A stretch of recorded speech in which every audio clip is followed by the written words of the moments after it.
Kunjungan kerja Jokowi yang seringkali memicu kerumunan dinilai bukan tanggung jawab istana, tetapi merupakan tanggung jawab Pemda.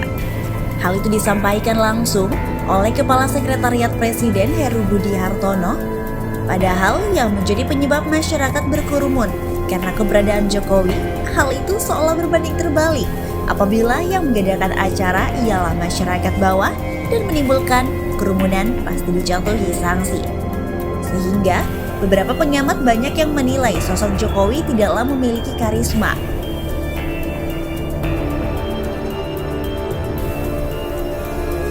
Bahkan, ada yang menyebut bahwa belusukan Jokowi adalah untuk mensiasati agar kepercayaan masyarakat terhadap presiden tetap tinggi. Karena saat ini kepercayaan masyarakat terhadap pemerintah mulai menurun akibat adanya pandemi COVID-19. Dilansir dari demokrasi.id, Presiden Joko Widodo atau Jokowi terhitung telah memicu kerumunan sebanyak 3 kali sepanjang musim pandemi COVID-19. Yang terbaru, Jokowi picu kerumunan di Sumatera Utara ketika melakukan kunjungan kerja di Kabupaten Toba, Sumatera Utara pada Rabu 2 Februari lalu.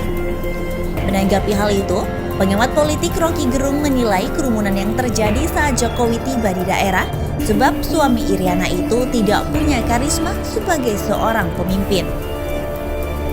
Rocky Gerung mengatakan, pemimpin yang mempunyai karisma membuat masyarakat enggan untuk mendekat. Dia mencontohkan Presiden RI kedua yakni Soeharto. Ada yang punya karisma dan bahkan karena karismanya bagus dia memberi sinyal agar orang jangan mendekat ke dia. Karena karismanya kuat, Pak Harto juga begitu. Karismanya kuat betul dan orang lambai-lambai dari jauh aja tuh.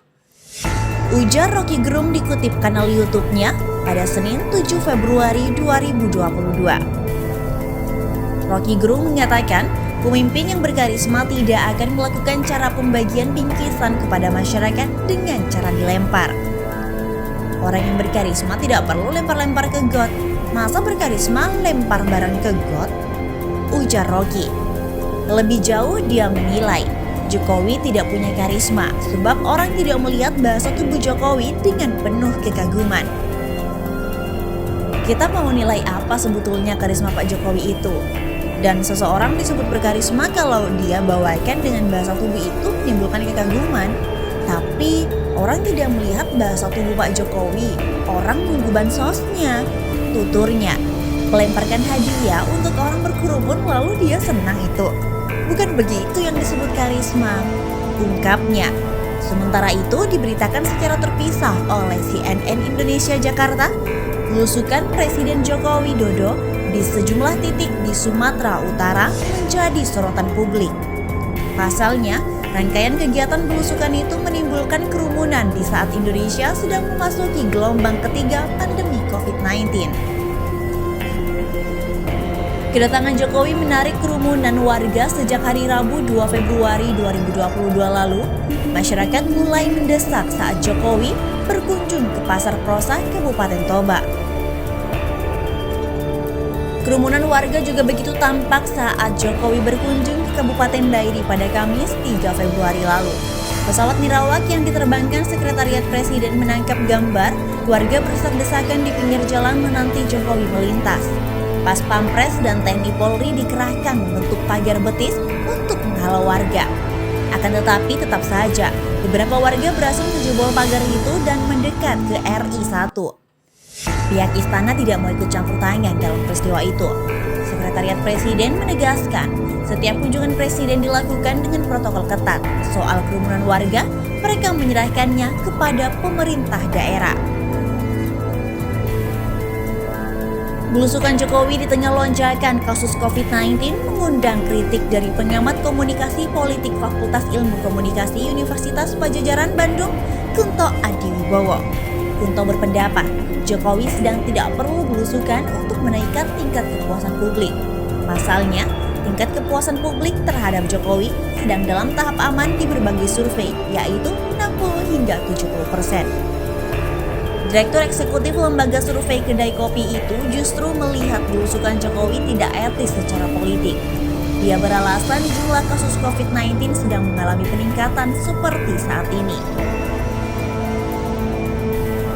Menurut saya, apa yang dilakukan Pak Jokowi jadi nggak prudent, nggak bijaksana dalam terkait kasus COVID meningkat, kata Kunto saat dihubungi cnnindonesia.com pada Jumat 4 Februari lalu.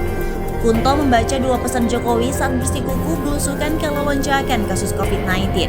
Pertama, Jokowi ingin berinvestasi dalam urusan kepuasan publik. Dia menilai Jokowi akan menghadapi krisis kepuasan publik beberapa bulan ke depan karena puncak kasus COVID-19, pembatasan sosial, dan perekonomian yang belum membaik. Menurutnya, langkah Jokowi ini untuk mengamankan kepuasan publik di sejumlah daerah. Mungkin ada pesan lain yang nggak usah takutlah sama Omikron supaya roda ekonomi nggak terganggu.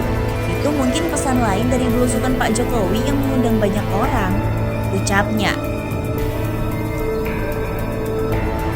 Dihubungi secara terpisah, epidemiolog Universitas Griffith Australia Diki Budiman menyarankan Sekretariat Presiden dan pemerintah melakukan asesmen resiko sebelum Jokowi menggelar belusukan. Diki memahami akan sulit membatasi kegiatan kepala negara dan pejabat tinggi negara lainnya.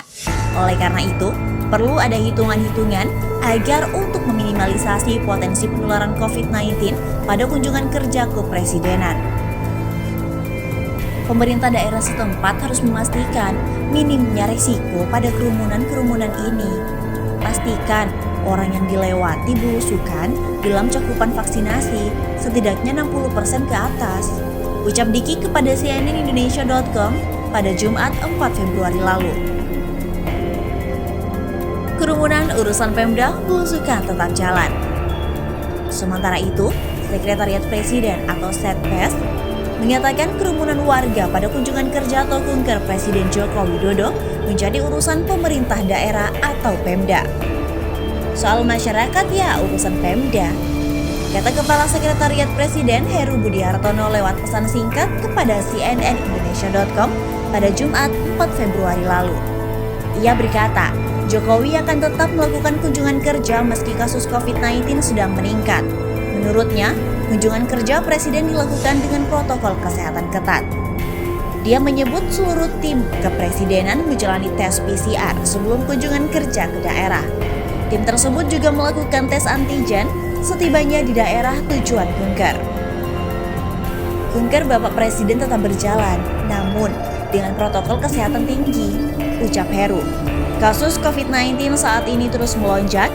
Kemarin kasus harian bertambah 32.000 dan kasus kematian bertambah 42 orang.